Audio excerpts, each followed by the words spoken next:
High friend, learn with fun या चॅनलमध्ये तुमचे हार्दिक स्वागत. इयत्ता 6वी, विषय मराठी. प्रकरण नंबर 22. प्रकरणाचं नाव आहे वडिलांस पत्र. वडिलांस पत्र. या प्रकरणाच्या खाली पान नंबर 86, 87, 88, 89 आणि 90 या पानांवर जो स्वाध्याय आलेला आहे, जी प्रश्न आलेले आहेत, त्या प्रश्नांची उत्तरे आपण आजच्या व्हिडिओमध्ये पाहणार आहोत. चला तर सुरू करूया वडिलांस पत्र या प्रकरणाच्या खाली आलेल्या प्रश्नांची उत्तरे. आपल्याला पान नंबर 86 वर प्रश्न क्रमांक पहिला दिलेला आहे. 4 ते 5 वाक्यात उत्तरे लिहा. 4 ते 5 वाक्यात उत्तरे लिहिण्यासाठी आपल्याला अ दिलेला आहे. राजगडाला गडांचा राजा आणि राजांचा गड असे का म्हणतात? तर राजगडाला गडांचा राजा आणि राजांचा गड असे का म्हणतात? तर या प्रश्नाचे उत्तर आहे, राजगड हा जुना पण बळकट गड आहे. तो अति उंच असून अवघड डोंगरावर वसलेला आहे. तुम्हाला या ठिकाणी राजगडाचं मी या ठिकाणी चित्र दिलेलं आहे. तुम्हाला या चित्रावरून सुद्धा कल्पना येईल की हा राजगड अत्यंत जुना, बळकट आणि अति उंच ठिकाणावर आहे, म्हणून त्याला गडांचा राजा म्हणतात. हा गड महाराजांच्या राजधानीचे ठिकाण होता. शिवाजी महाराजांच्या राजधानीचे ठिकाण राजगड होता, म्हणून राजगडाला गडांचा राजा आणि राजांचा गड असे म्हणतात.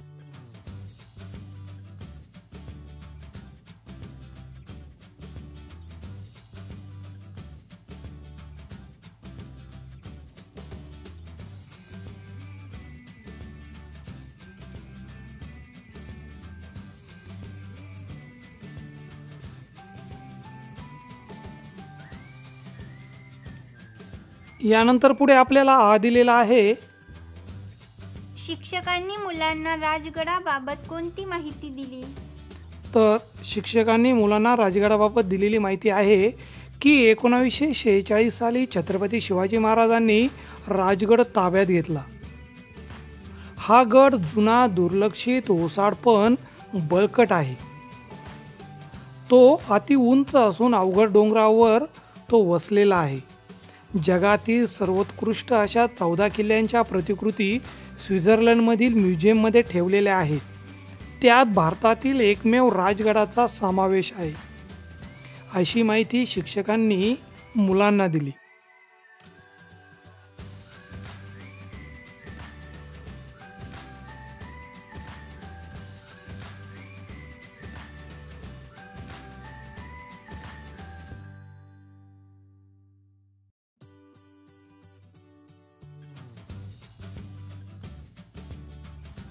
यानंतर पुढे आपल्याला ही दिलेला आहे.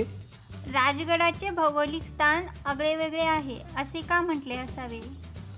तर राजगडाचं जर भौगोलिक स्थान तुम्ही जर नकाशामध्ये बघितलं, या गुगल मॅपच्या साहाय्याने जरी बघितलं, तर तुमच्या लक्षात येईल की या गडाचे भौगोलिक स्थान आगळे वेगळे आहे. तर मग असं काय आहे त्याच्या आजूबाजूला की तो आगळा वेगळा आहे? तर या प्रश्नाचे उत्तर आपल्याला असं सांगता येईल की राजगडाच्या उत्तरेला गुंजवणी नदी आहे, दक्षिणेला वेळखंड नदीवर भाटघर धरण असून पूर्वेला पुणे सातारा रस्ता आहे, तर पश्चिमेला सह्याद्रीचा घाटमाथा आहे. भाटघर धरणाचे अथांग जलाशय आणि सृष्टी सौंदर्य रमणीय आहे. तुम्ही जर या नकाशामध्ये जर पाहिलं तर तुम्हाला हा जो पाण्याचा भाग दिसतो, तर हा सर्व जे भाटघर धरण आहे तर त्याच्या जलाशयाचा हा भाग आहे. म्हणून राजगडाचे भौगोलिक स्थान आगळे वेगळे आहे असे म्हटले आहे.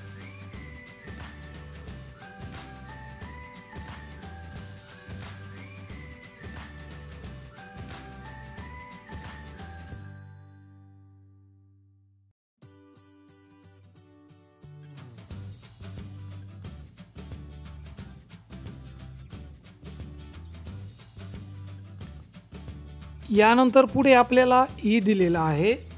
मार्गदर्शकाने मुलांना राजगडाविषयी कोणती माहिती पुरवली? तो जो राजगडावरचा गाईड आहे, मार्गदर्शक आहे, तर त्याने मुलांना राजगडाविषयी कोणती माहिती पुरवली? तर या प्रश्नाचे उत्तर आहे की त्या गाईडने, त्या मार्गदर्शकाने सांगितले की राजगडाची उंची सर्वात जास्त आहे. राजगडाचा घेर 12 कोसांचा आहे. शिवाजी महाराजांनी या गडाचा विस्तार केला, त्याला राजधानीचे ठिकाण बनवले. राजधानीला आवश्यक असलेले सर्व बांधकाम महाराजांनी करून घेतले, अशी माहिती मार्गदर्शकाने मुलांना सांगितली.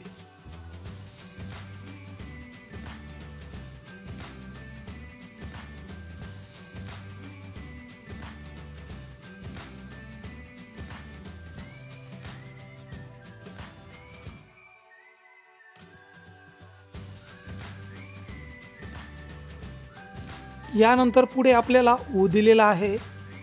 समीरला किल्ल्याचा आकार उपड्या ठेवलेल्या सिलिंग फॅन सारखा का जाणवला? व्हिडिओ आवडला असेल तर लाईक या बटनावर क्लिक करा.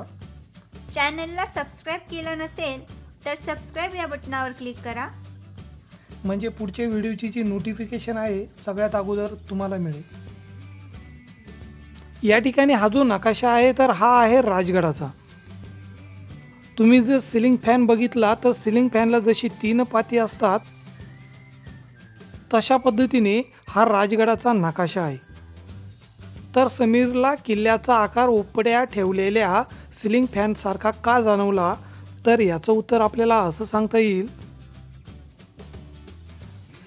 पंख्याच्या मध्यभागी उंचवटा असतो तसा किल्ल्याच्या मध्यभागी बालेकिल्ला आहे.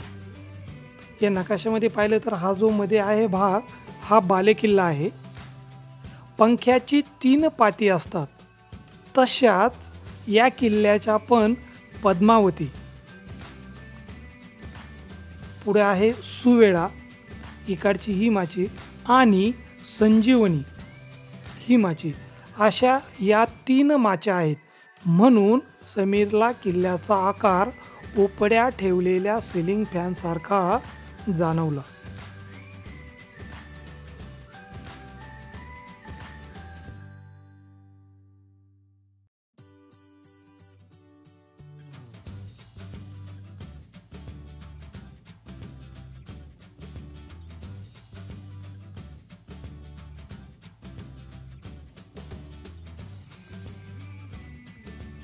यानंतर पुढे आपल्याला दिलेला आहे. राजगडाने कोणकोणत्या ऐतिहासिक घटना पाहिल्या आहेत? तर राजगडाने पाहिलेल्या ऐतिहासिक घटना. राजगडाने शिवाजी महाराजांच्या हिंदवी स्वराज्य स्थापनेचे कार्य पाहिले. अंधाऱ्या रात्रीतील गुप्त खलबते ऐकली. महाराजांच्या अनेक नव्या मोहिमांची तयारी या राजगडाने बघितली. अफजल खानाशी लढण्याचे बेत राजगडावर ठरले. पुरंदरगडाच्या पायथ्याशी तह करण्यासाठी महाराज राजगडावरून खाली उतरले.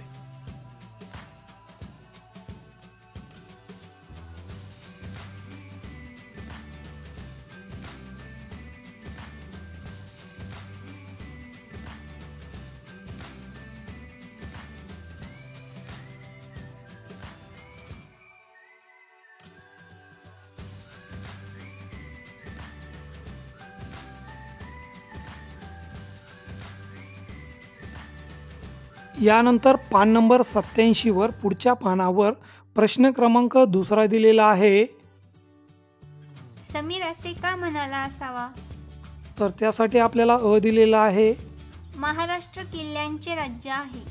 तर समीर असे का म्हणाला, तर याचं उत्तर आहे इतर राज्यांच्या मानाने महाराष्ट्रात खूप किल्ले आहेत, म्हणून महाराष्ट्र किल्ल्यांचे राज्य आहे असे समीर म्हणाला असावा.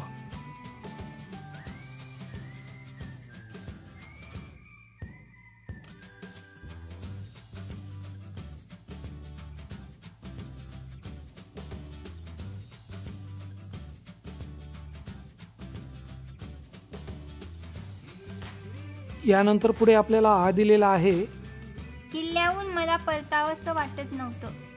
तर असं समीर का म्हणाला, तर राजगडावरून समीरने आजूबाजूचा परिसर पाहिला. भाटघर धरणाचा अथांग जलाशय व सृष्टी सौंदर्य इतके रमणीय होते की हे समीर ते पाहून हरकून गेला. म्हणून किल्ल्याहून मला परतावंसं वाटत नव्हतं असं समीर म्हणाला.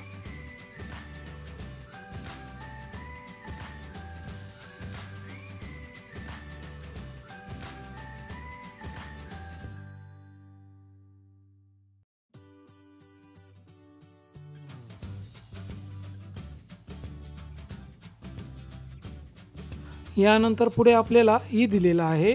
मला एक फलक खूप आवडला.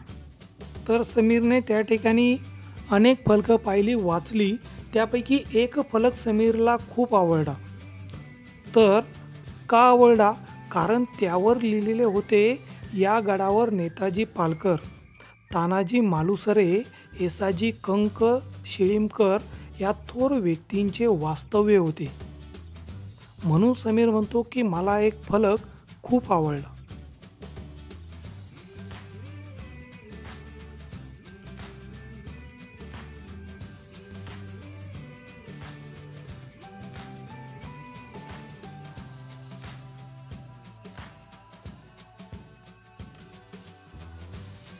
यानंतर पुढे आपल्याला ई दिलेला आहे.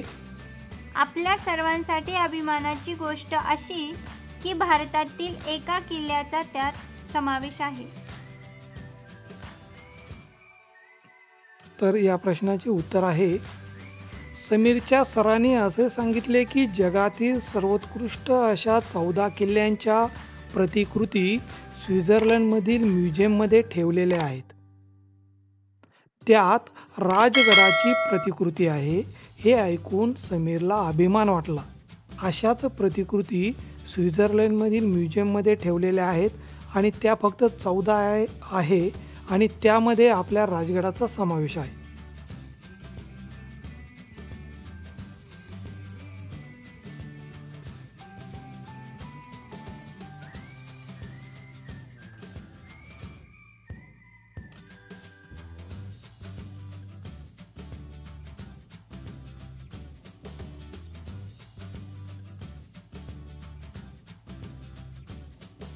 यानंतर पुढे आपल्याला ऊ दिलेला आहे.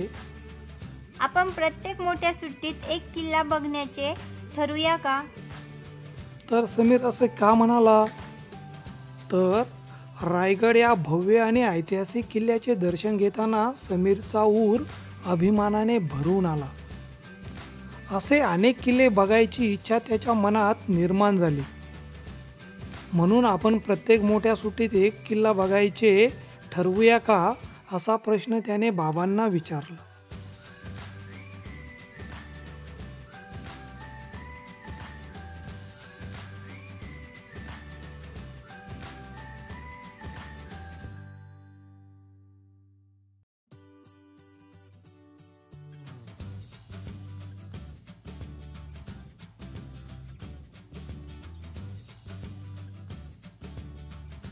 नंतर पुढे आपल्याला ऊ दिलेला आहे.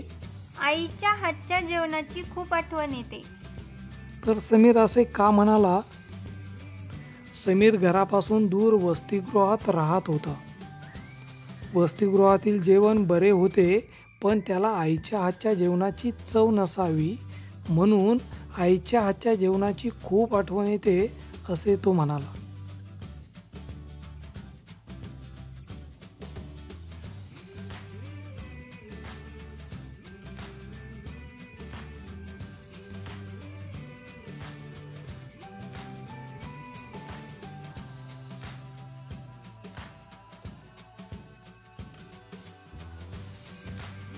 यानंतर याच पानावर आपल्याला प्रश्न क्रमांक 3 दिलेला आहे. बस स्थानकावर प्रवाशांसाठी ध्वनिक्षेपकातून दिल्या जाणाऱ्या सूचना कोणकोणत्या भाषांमध्ये दिल्या जातात आणि त्यातील तुम्हाला आवडलेल्या कोणत्याही 5 सूचना लिहा. तर बस स्टँडवर तुम्हाला बऱ्याचशा सूचना ऐकायला मिळतात. तर त्या कोणकोणत्या भाषेमधून दिल्या जातात आणि त्यातील तुम्हाला आवडलेल्या कोणत्याही 5 सूचना तुम्हाला या ठिकाणी लिहायच्या आहे. तर मी नमुना उत्तर देतो. तुम्ही यापेक्षा वेगळ्या सूचना या ठिकाणी लिहू शकता की ज्या तुम्हाला आवडल्या आहेत. तर बस स्थानकावर मराठी, हिंदी व इंग्रजी या 3 भाषातून सूचना दिल्या जातात. मला आवडलेल्या 5 सूचना अशा. तर त्यापैकी 1 नंबरची सूचना मला आवडली. पुण्याला जाणारी बस या 5 नंबर प्लॅटफॉर्मवर लागली. शिर्डीला जाणारी बस अर्ध्या तासानंतर येईल. स्वच्छता राखा. खिसे कापूपासून सावध राहा.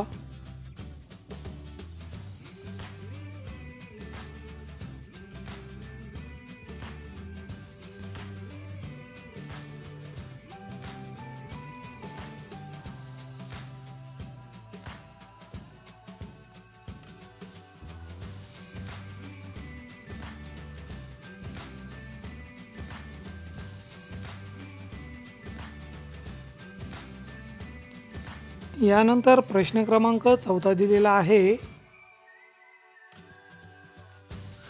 राजगडाने कार्य पाहिले, खलबते ऐकली असे वर्णन आले आहे. म्हणजे निर्जीव वस्तूला सजीव समजून असे वर्णन केले आहे. खालील वस्तूंचे या पद्धतीने 2 ओळीत वर्णन लिहा. तर आपल्याला पाठामध्ये आलेलं आहे की राजगडाने कार्य पाहिले, राजगडाने खलबते ऐकली, परंतु कोणतीही निर्जीव वस्तू काहीही ऐकत नसते. परंतु ती निर्जीव वस्तू सजीव आहे असं समजून पाठामध्ये वर्णन केलेलं आहे. मग त्याच पद्धतीने खाली आपल्याला वस्तू दिलेल्या आहे. याच पद्धतीने आपल्याला 2 ओळीमध्ये यांचं वर्णन लिहायचं आहे की या निर्जीव वस्तूने काय ऐकलं किंवा काय पाहिलं. तर आपल्याला ते उत्तरामध्ये असं सांगता येईल. आपल्याला घराचं चित्र दिलेलं आहे, तर यावर आपल्याला असं सांगता येईल. या घराने किती पिढ्या पाहिल्या व किती प्रसंग पाहिले. बालकांचे बोबडे बोल अजून या घराच्या कानात गुंजत असतील. पाटीवरून आपल्याला काय वाक्य लिहिता येतील. या पाटीवर किती अक्षरे उमटली आणि पुसली गेली. पेन्सिलीचा वास अजूनही तिच्या अंगाला भिनलेला आहे. आणि छत्रीवरून या छत्रीने किती पाऊस अंगावर झेलले असेल. मुलांनी केलेली उघड झापीमुळे तिला अजूनही गुदगुल्या होतात. आणि तबल्यावर आधारित आपल्याला जर 2 ओळी बनवायच्या असतील तर तबल्याला करकचून बांधताना त्याचा गाल ताठर होतो, पण त्याला वाजवल्यावर त्याच्या हृदयातून मधुर बोल उमटतात.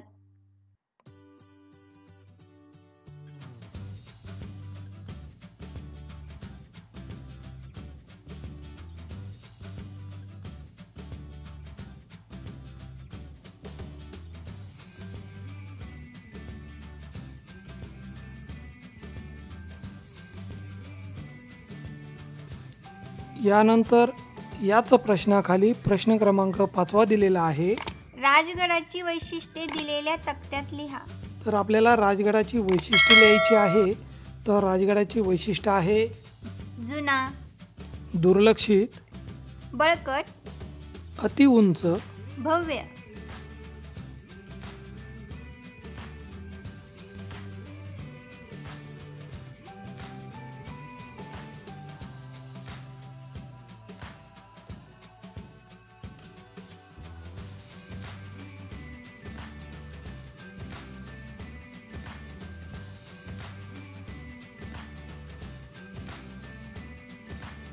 यानंतर प्रश्न क्रमांक 6 दिलेला आहे. तुम्ही पाहिलेल्या एखाद्या किल्ल्याचे 8 ते 10 वाक्यात वर्णन करा. तर तुम्ही जो किल्ला पाहिला त्याचं 8 ते 10 वाक्यामध्ये तुम्हाला वर्णन करायचं आहे. या ठिकाणी मी 8 ते 10 वाक्यामध्ये वर्णन करत आहे, परंतु जर आपण त्याचं वाचन करत बसलो तर व्हिडिओ अजून खूप मोठा होईल. तर तुम्ही याचा स्क्रीनशॉट घेतला तर आपल्याला पुढचे प्रश्न लवकर बघता येईल.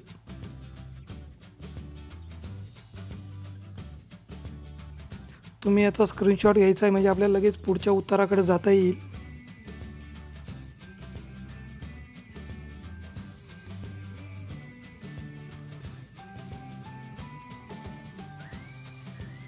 त्यानंतर पुढे प्रश्न क्रमांक 7 दिलेला आहे. समीरचे पत्र वाचून समीरचे बाबा त्याला काय उत्तर पाठवतील याची कल्पना करा व लिहा. तर आपल्याला काल्पनिक उत्तर लिहायचं आहे. तर या ठिकाणी पण मी एक पत्र दिलेलं आहे, हे काल्पनिक उत्तर असेल तर तुम्ही याचा पण स्क्रीनशॉट घ्यायचा आहे म्हणजे आपल्याला पुढच्या उत्तराकडे लवकर जाता येईल.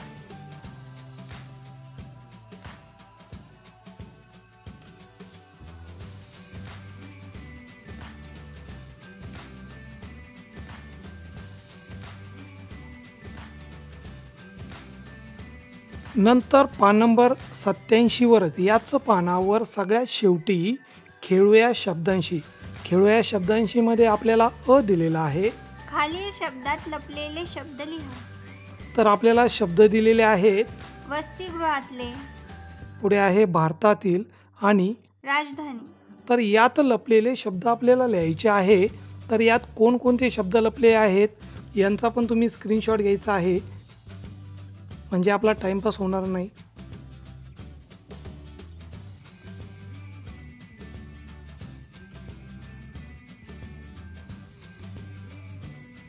यानंतर पुढे पान नंबर 88 वर सगळ्यात वरती आपल्याला आ दिलेला आहे. खालील शब्दांना दाई, शाली यापैकी योग्य प्रत्यय लावून नवीन शब्द बनवा. तर या शब्दांना आपल्याला प्रत्यय लावायचा आहे दाई किंवा शाली. तर नवीन शब्द काय तयार होतील? आता गौरव या शब्दाला शब्द प्रत्यय लावला आपण शाली, तर नवीन शब्द तयार झाला गौरवशाली, वैभव, वैभवशाली, सुख, सुखदायी, भाग्य, भाग्यशाली, आनंद, आनंददायी, आराम. आरामदायी.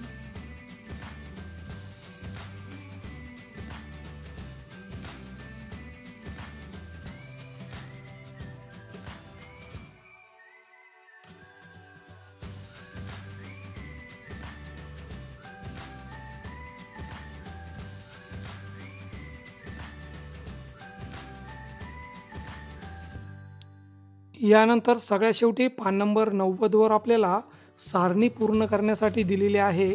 तर एका बाजूला आहेत काळ, नंतर या काळाचे 4 उपप्रकार सामान्य, अपूर्ण, पूर्ण आणि रीतिकाळ. तर आपल्याला वाक्य बनवायचे आहे.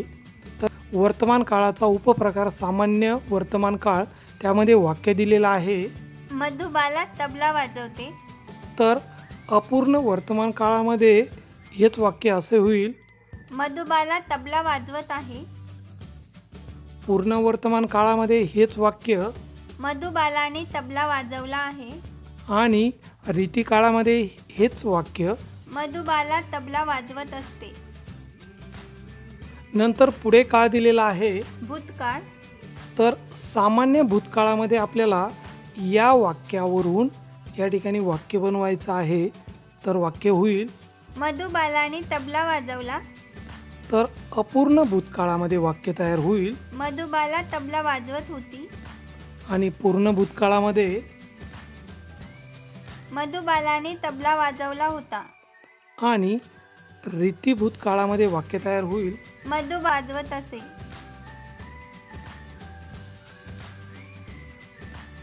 पुढे आहे भविष्यकाळ. तर सामान्य भविष्यकाळामध्ये वाक्य आहे मधुबाला तबला वाजवेल. अपूर्ण भविष्यकाळामध्ये मधुबाला तबला वाजवत असेल. पूर्ण भविष्यकाळामध्ये मधुबाला तबला वाजवत असेल. आणि रीती भविष्यकाळामध्ये मधुबाला तबला वाजवत राहील.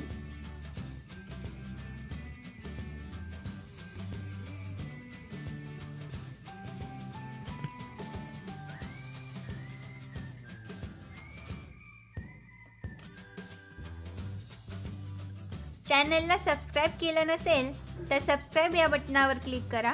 व्हिडिओ आवडला असेल तर लाईक या बटनावर क्लिक करा आणि तुमच्या मित्रांना शेअर करा. चला तर विद्यार्थी मित्रांनो, भेटूया पुढच्या स्वाध्यायामध्ये. तोपर्यंत बाय, टेक केअर.